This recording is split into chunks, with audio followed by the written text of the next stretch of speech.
How it's going to work with a lot of people going back into the workplace in a very different environment. Businesses have been given all sorts of guidelines, depending on their industry sector, as to what to do to make the workplace safe. But what if workers don't feel it's safe enough? What should they do? What should their rights be? Look, one of the problems at the moment is the government has offered guidelines, but what people really need at the moment is very clear direction. Now, I think a whole lot of the social distancing principles, I think Australia has been working those out, and there's an absolute expectation on employers to be able to provide those social distancing principles at the workplace. It's probably in the employer's interests. A lot of workplaces have separated themselves into at least two teams so that if one group does in fact get the virus, then you've still got another team to be able to keep the workplace running. The challenge comes if someone needs to isolate and they don't have leave available. And I think this is the real weakness that we're looking at the moment as people go back to work.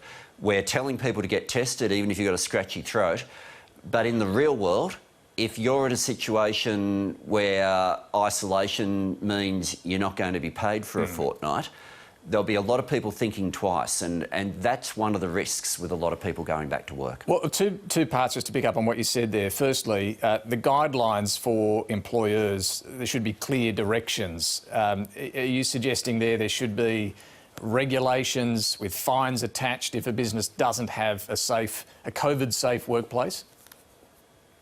I think we're in one of those situations where the more specific the government is, the clearer there are with respect to penalties and things like that. I think that actually works in everyone's interests.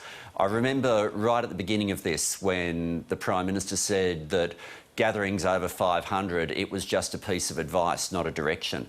And even business was saying, no, set a rule. Set clear boundaries, clear rules. That's in everyone's interests. But with penalties, should there be penalties if a cafe or restaurant, for example, doesn't have adequate safety in the workplace?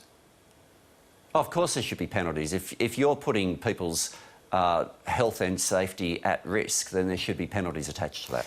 Now, the other issue you raised there is the issue of sick leave. Estimates are there's about a quarter of workers who don't have sick leave entitlements, casual contractors, labour hire workers, gig economy workers and so on. They are all being told, all of us are being told, if you get a sore throat, don't soldier on, don't turn up at work. But my understanding is they can apply for 2 weeks of the job seeker payment equivalent. It's called the sickness allowance. But is that clunky? What should happen here? Yeah.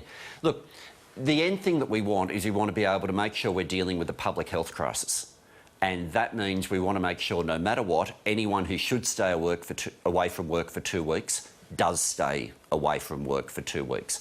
Now, let's look at the government. When they say job seekers available, there are two problems with that. The first is it's not available for everybody. And for example, if you're a worker who's not eligible, maybe because of visa status, maybe because of your age, then, you know, it's not just whether or not we want that person to be paid. We actually don't want that person doing anything other than isolating.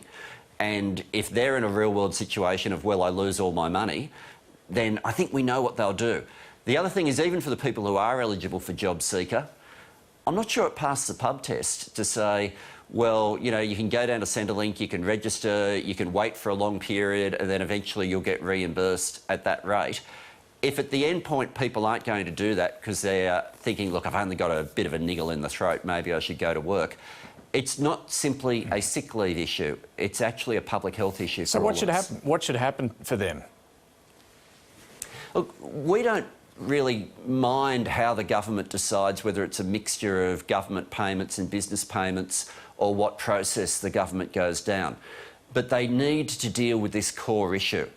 If we want everybody who feels that they have symptoms to be taking the isolation period, to be getting tested and then taking that period off work, even though they might feel well enough to go to work, if that's the end point that we want, then we can't put them in a situation where they're looking at having no bank balance for that